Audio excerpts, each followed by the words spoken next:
नमस्कार दोस्तों, मैं हूँ खुशबू और आप देख रहे हैं सुबह आईएएस। आज हम इस वीडियो में यूपीएससी प्रीलिम्स के 1994 के पॉलिटी के क्वेश्चन को मिलकर डिस्कस करेंगे। हम देखेंगे कि उस समय का पेपर कैसा था, क्वेश्चन कैसे पूछे गए थे और उनका कॉन्सेप्ट कॉन्स्टिट्यूशन से किस तरीके से जुड़ा हुआ था। मैं कोशिश करूंगी कि हर क्वेश्चन को बिल्कुल सिंपल लैंग्वेज में समझाऊं ताकि जो पहली बार देख रहे हैं उनको भी क्लियर हो जाए। तो चलिए बिना ज्यादा बात किए सीधा क्वेश्चन पेपर से शुरू करते हैं। तो शुरू करते हैं अपना पहला क्वेश्चन। तो सबसे पहले क्वेश्चन है, संविधान की आधारभूत संरचना के सिद्धांत का तात्पर्य है। संविधान के कुछ लक्षण ऐसे हैं, अनिवार्य हैं, उनका निरीक्षण नहीं किया जा सकता। दूसरा है, मूल अधिकारों को न कम किया जा सकता न उसे छीना जा सकता है।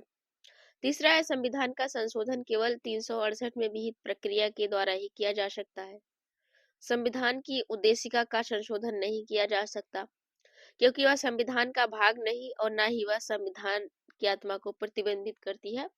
यहाँ पे पूछा गया है कि सही मतलब क्या है, उसका तात्पर्य सही क्या है, इसलिए आपका आंसर हो जाएगा क। संविधान के कुछ ऐसे लक्षण हैं, अनिवार्य है, उनका निरीक्षण नहीं किया जा सकता। क्यों नहीं किया जा सकता? तो ध्यान से सुनिए बच्चों। यह शब्द सर्वोच्च न्यायालय के केशवानंद भारती बनाम जब केस आई थी प्रयोग किया गया था। न्यायालय में कहा गया था कि यद्यपि 368 के अधीन संसद की संशोधन शक्ति विस्तृत है किंतु असीमित नहीं है। संविधान के कुछ ऐसे अनिवार्य लक्षण हैं जिन्हें निराकृत कर वह आधारभूत ढांचे को नष्ट नहीं कर सकती। तो कुल मिला के यहाँ हम देखेंगे केशवानंद भारती मामला जो कि आया था 1973 में। इस तरीके से पहला प्रश्न कंप्लीट होता है। अब हम देखते हैं इसी क्रम में आपका अगला प्रश्न।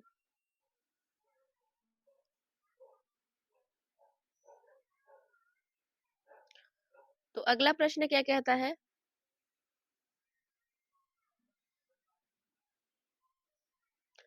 अगला प्रश्न क्या कहता है बच्चों? देखिए यहाँ पर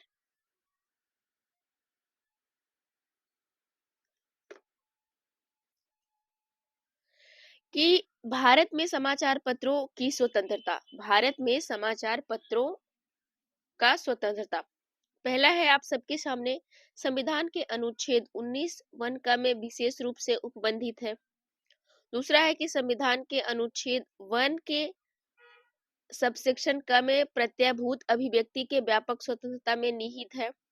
तीसरा है संविधान के अनुच्छेद 368 क के उपबंधों द्वारा प्रत्ययभूत है। देश में विधि के शासन के प्रवर्तन से ही उद्भूत होती है। तो लैंग्वेज थोड़ा सा सेम टू सेम पेपर का है, तो थोड़ी अगर कठिनाई आई तो कुछ शब्द जैसे नहीं समझ में आ रहे तो उसको कमेंट में बताइएगा। कुछ दिन बाद बच्चों लाइव क्लास चलेगी तो आपको और आसानी होगी, तुरंत वही जो शब्द आपको समझ में नहीं आएंगे उसका रिप्लाई मैं तुरंत वही कर दूंगी। तो चलिए देखते हैं इसका उत्तर क्या होगा।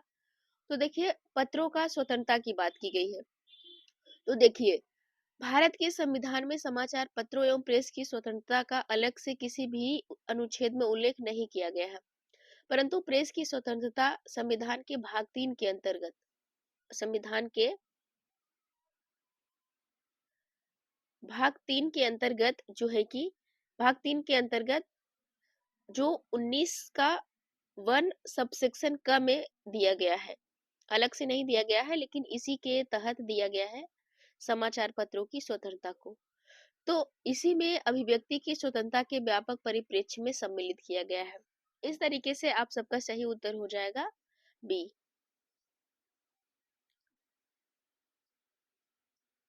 अगला प्रश्न देखते हैं। अगला प्रश्न क्या है बच्चों? अगला प्रश्न है कि निम्नलिखित में से किसकी नियुक्ति भारत के राष्ट्रपति द्वारा की जाती है? निम्नलिखित में से किनकी नियुक्ति भारत के राष्ट्रपति द्वारा की जाती है? यहाँ पे देखिए, पहला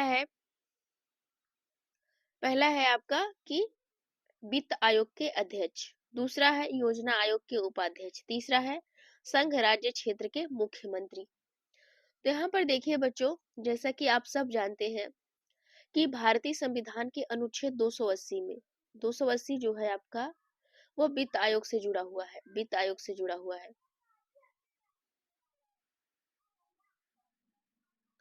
वित्त आयोग से जुड़ा हुआ है। तो भारतीय संविधान के अनुच्छेद 280 में एक वित्त आयोग की स्थापना का प्रावधान है। संविधान के अनुसार वित्त आयोग के अध्यक्ष एवं 4 सदस्यों की नियुक्ति भारत के राष्ट्रपति द्वारा की जाती है। यहाँ पे भारत के राष्ट्रपति द्वारा की जाती है, यानी कि वित्त आयोग के अध्यक्ष हो गए पहला। दूसरा है वित्त आयोग द्वारा की जाती है। वित्त आयोग का कार्य केंद्रीय कर राजस्व तथा केंद्रीय सहायता अनुदान में राज्यों के हिस्से का निर्धारण करना। वित्त आयोग के अध्यक्ष तथा सदस्यों की भांति ऐसे संघ राज्य क्षेत्र जहां पर विधानसभा का अस्तित्व है या मुख्यमंत्रियों की भी नियुक्ति राष्ट्रपति द्वारा की जाती है। ज्ञातव्य है कि दिल्ली एवं पांडिचेरी ऐसे केंद्र शासित प्रदेश क्षेत्र हैं जहां पर विधानसभा के गठन का प्रावधान है। इन दोनों संघ राज्यों के मुख्यमंत्रियों की नियुक्ति राष्ट्रपति द्वारा की जाती है। प्रधानमंत्री योजना आयोग का पदेन अध्यक्ष होता है। योजना आयोग के उपाध्यक्ष की नियुक्ति प्रधानमंत्री द्वारा की जाती है। तो जो योजना अध्यक्ष के वो है उपाध्यक्ष है, इनकी नियुक्ति जो है कि पीएम के द्वारा की जाती है। और संघ राज्य क्षेत्र के जो मुख्यमंत्री होते हैं उनकी नियुक्ति जो है कि राष्ट्रपति द्वारा की जाती है, प्रेसिडेंट के द्वारा की जाती है। इसलिए आपका सही उत्तर जो हो गया बच्चों, हो गया सी, 1 और 3। 1 और 3। अगला प्रश्न देखते हैं। अगला प्रश्न देखते हैं बच्चों। आप सबके सामने अगला प्रश्न है, ध्यान से पढ़ते हैं। नीचे दो वक्तव्य दिए गए हैं। नीचे दो वक्तव्य दिए गए हैं जिनमें से एक को कथन ए, दूसरे को कारण आर कहा गया है। तो कथन क्या कहता है कि भारत में केंद्रीय लोकसभा और राज्यों की विधानसभाओं के निर्वाचन में सदस्यों के बहुमत पाने वाले राजनीतिक दल ही सरकार बनाते हैं, न कि मतों का बहुमत पाने वाले। यहाँ पे देखिए कारण अब क्या कहता है, अभी तक कथन देखा हम सबने बहुत, और यहाँ पे देखिए बहुमत प्रणाली पर आधारित निर्वाचन में प्राप्त मतों की अपेक्षिक बहुलता के आधार पर ही परिणाम का निर्णय होता है। यहाँ पे कहने का मतलब यह है कि जो भारत में केंद्रीय लोकसभा और राज्यों के विधानसभाओं के निर्वाचन में सदस्यों के बहुमत पाने वाले राजनीतिक दल ही सदस्य मतलब सरकार बनाते हैं, न कि मतों का बहुमत पाने वाले। यहाँ पर देखिए कारण क्या है कि बहुमत प्रणाली पर आधारित निर्वाचन में प्राप्त मतों की अपेक्षिक बहुलता के आधार पर ही परिणाम का निर्णय होता है। कथन दोनों सही है, मतलब कथन भी सही है, कारण भी सही है, लेकिन अगर देखा जाए तो इसकी व्याख्या नहीं करता, क्योंकि ये दोनों सेंटेंस सीधे सीधे एक दूसरे से नहीं जुड़े हुए हैं। क्यों व्याख्या नहीं करता है, मतलब जुड़े हुए हैं लेकिन व्याख्या नहीं करता है। देखिए ध्यान से समझिए, ध्यान से समझिए। भारत की जो लोकसभा है, संसद का निम्न सदन तथा राज्य विधानसभाओं के चुनाव में निर्धारित कुल सीटों में से सदस्यों के आधे से अधिक का बहुमत प्राप्त करने वाले राजनीतिक दल या गठबंधन ही सरकार बनाते हैं। चुनाव में पड़े कुल मतों के बहुमत प्राप्त करने वाले राजनीतिक दल को बिना सीटों का बहुमत प्राप्त किए सरकार बनाने का कोई अधिकार नहीं होता है। अब देखते हैं, बहुमत प्रणाली पर आधारित चुनाव में सर्वाधिक मत प्राप्त करने वाला प्रत्याशी ही विजयी होता है। मतों की अपेक्षिक बहुलता के आधार पर प्रत्याशियों की हार जीत निश्चित होती है। इस तरीके से आपका सही आंसर हो गया। ऑप्शन देखते हैं हम सब।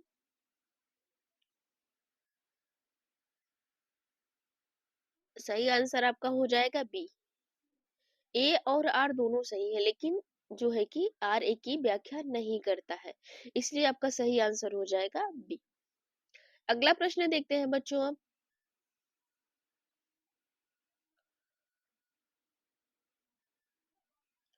अगला प्रश्न है, निम्नलिखित में से कौन सा कथन सही है? निम्नलिखित में से कौन सा कथन सही है?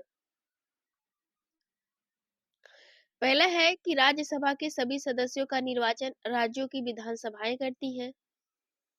बी है कि चूंकि उपराष्ट्रपति राज्यसभा का पदेन सभापति होता है, अतः केवल राज्यसभा का कोई सदस्य ही उपराष्ट्रपति पद के लिए चुन या लड़ सकता है।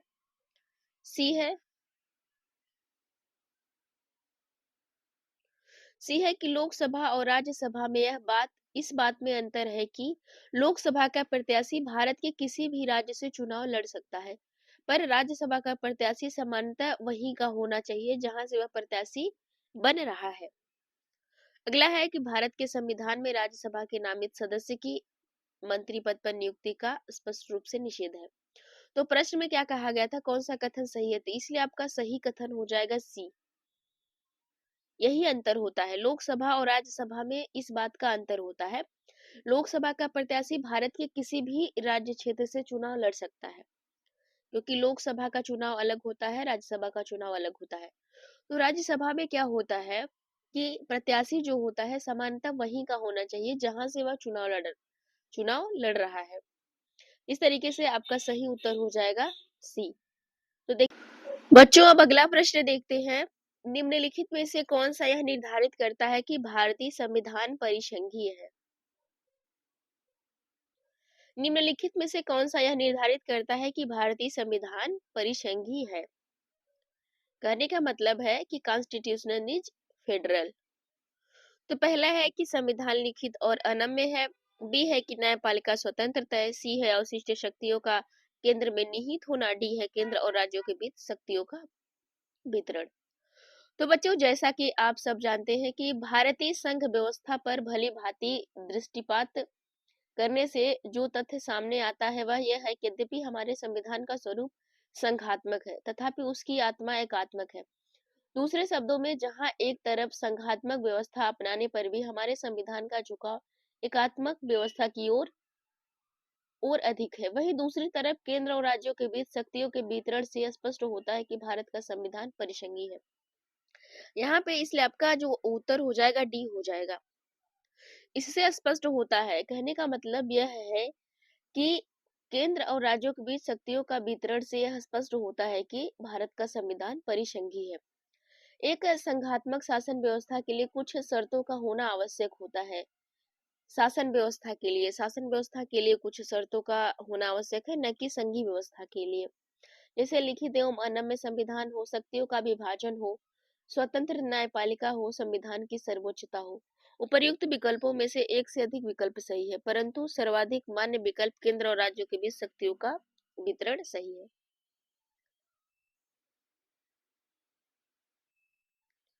अगला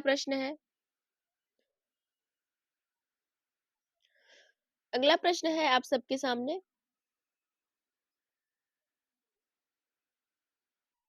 तो देखते हैं इस प्रश्न को। केंद्र राज्य संबंधों को विशेष रूप से किस प्रसंग में म्युनिसिपल संबंध कहा गया है? केंद्र राज्यों के संबंध में विशेष रूप से किस प्रसंग में म्युनिसिपल संबंध कहा गया है? Municipal relations. तो पहला है कि विधान के क्षेत्र में राज्य पर केंद्र के नियंत्रण के प्रसंग में। वित्तीय मामलों में राज्य पर केंद्र के नियंत्रण के प्रसंग में।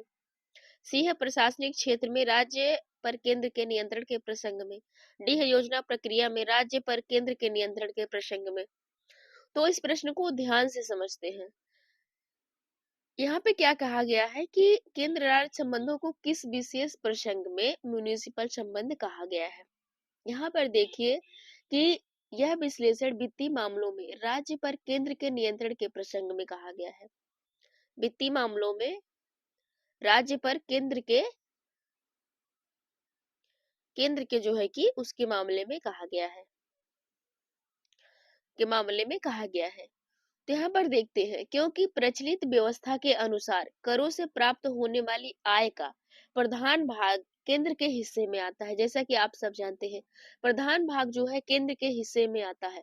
फलतः राज्यों की योजनाएं मूलतः अनुदानों पर ही आश्रित होकर रह गई है।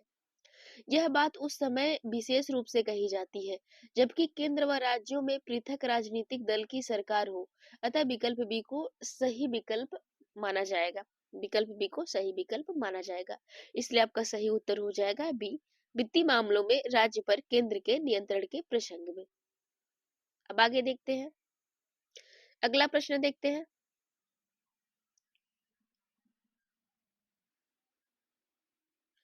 अगला प्रश्न है आप सबके सामने।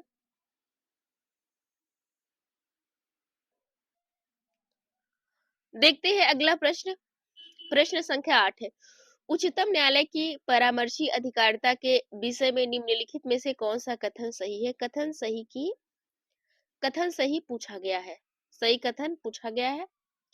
उच्चतम न्यायालय की परामर्शी अधिकारिता के विषय में तो देखिए, पहला है आपका कि उच्चतम न्यायालय के लिए बाध्यकारी है कि वह राष्ट्रपति द्वारा निर्देशित किसी भी मामले में अपना मत व्यक्त करे।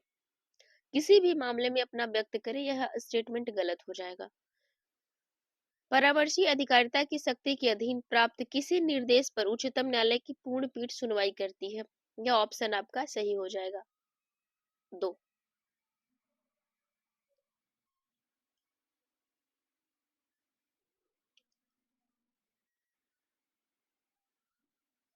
तीसरा देखते हैं, परामर्शी अधिकारिता के अधीन प्राप्त निर्देशन पर व्यक्त किया हुआ उच्चतम न्यायालय का मत सरकार पर बाध्यकारी नहीं होता। सरकार पर बाध्यकारी नहीं होता, यह बिल्कुल सही है। चौथा है, उच्चतम न्यायालय को उसकी परामर्शी अधिकारिता की शक्ति के अधीन एक बार में केवल एक ही निर्देश भेजा जा सकता है। एक बार में केवल एक ही निर्देश भेजा जा सकता है, यह भी स्टेटमेंट गलत है, जरूरी नहीं होता है। इसलिए आपका सही आंसर हो जाएगा 2 और 3 सी। 2 और 3 आपका सही आंसर हो जाएगा, राइट आंसर हो जाएगा। अनुच्छेद 143 के अधीन राष्ट्रपति विधि विधि या तथ्य के आधार पर सर्वोच्च न्यायालय से राय प्राप्त कर सकेगा, परंतु ऐसी मांगी गई राय पर सर्वोच्च न्यायालय राय देने के लिए बाध्य नहीं होगा, किसी भी तरीके से बाध्य नहीं होगा। इसलिए आपका सही उत्तर हो जाएगा 2 और 3। अब आगे देखते हैं बच्चों, अगला प्रश्न।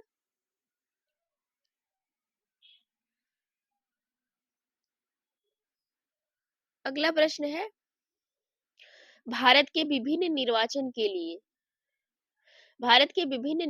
के लिए निम्नलिखित में से कौन सी निर्वाचन प्रणालियां स्वीकृत की गई हैं? कौन सी निर्वाचन प्रणालियों को स्वीकृति प्रदान की गई है? पहला है वयस्क मताधिकार के आधार पर प्रत्यक्ष निर्वाचन प्रणाली। दूसरा है एकल संक्रमणी मत के आधार पर अनुपातिक प्रतिनिधित्व की प्रणाली। तीसरा है अनुपातिक प्रतिनिधित्व की सूची प्रणाली। अप्रत्यक्ष निर्वाचन की संचयी मतदान प्रणाली। जैसा कि आप सब जानते हैं कि अपने यहाँ वयस्क मताधिकार के आधार पर प्रत्यक्ष प्रणाली का व्यवस्था की गई है। दूसरी जगह पर एकल संक्रमणी मत के द्वारा अनुपातिक प्रतिनिधित्व की व्यवस्था की गई है। इसलिए अगर देखा जाए तो आपका सही आंसर हो जाएगा 1 और 2। यह दोनों व्यवस्थाएं गलत है, अपने यहाँ यह अपनाई नहीं गई है। यहाँ पे भारत के संदर्भ में बात कही गई है। तो भारत में निर्वाचन की प्रत्यक्ष और अप्रत्यक्ष दोनों ही निर्वाचन प्रणालियां अपनाई गई है। लोकसभा तथा राज्यसभा के विधानसभाओं के चुनाव में वयस्क मताधिकार के आधार पर, जब लोकसभा और विधानसभा का चुनाव होता है तब वयस्क मताधिकार पर। उसके बाद अगर देखें, जबकि राष्ट्रपति, उपराष्ट्रपति, राज्यसभा तथा विधान परिषदों के चुनाव हेतु एकल संक्रमणी मत प्रणाली के माध्यम से अनुपातिक प्रतिनिधित्व पद्धति के माध्यम से अप्रत्यक्ष रूप से संपन्न होता है। इसलिए दोनों व्यवस्थाओं का प्रावधान किया गया है। इसलिए आपका सही आंसर हो जाएगा 1 और 2। 1 और 2 यह राइट आंसर हो जाएगा।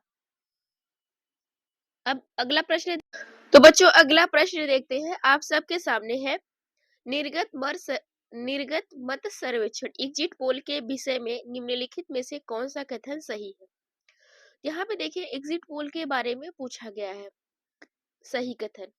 तो निर्गत मत सर्वेक्षण अभिव्यक्ति का प्रयोग मतदाताओं के उस निर्वाचन उपरांत सर्वेक्षण को व्यक्त करता है जिससे वह पता चले कि मतदाताओं ने अपने मताधिकारी का प्रयोग किस प्रत्याशी के पक्ष में किया है।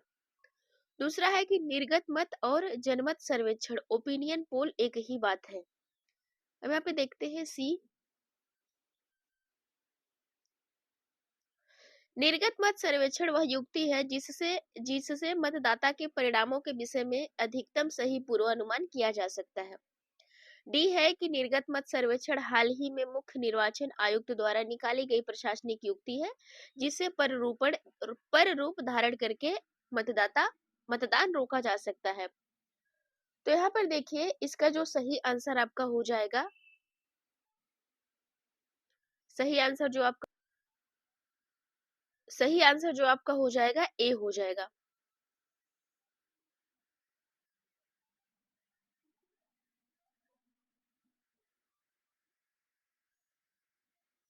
ए हो जाएगा। क्यों ए हो जाएगा? क्योंकि निर्गत मत सर्वेक्षण एग्जिट पोल सर्वे मीडिया द्वारा किसी भी चुनाव के समय मतदान करके निकलते हुए मतदाताओं द्वारा विविध पार्टियों प्रत्याशियों के पक्ष में किए गए मतदान के अध्ययन एवं विश्लेषण पर आधारित युक्ति है, जिसके द्वारा मतगणना के परिणामों के घोषित होने से पूर्व ही परिणामों के बारे में सही पूर्वानुमान लगाने का प्रयास किया जाता है। तो आपका सही उत्तर हो जाएगा ए। इस तरीके से आपका सही आंसर हो जाएगा ए। अगला प्रश्न देखते हैं।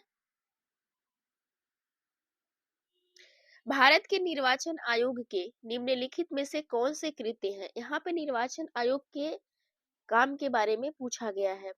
निर्वाचन आयोग के काम के बारे में पूछा गया है। कौन कौन से कृत्य हैं?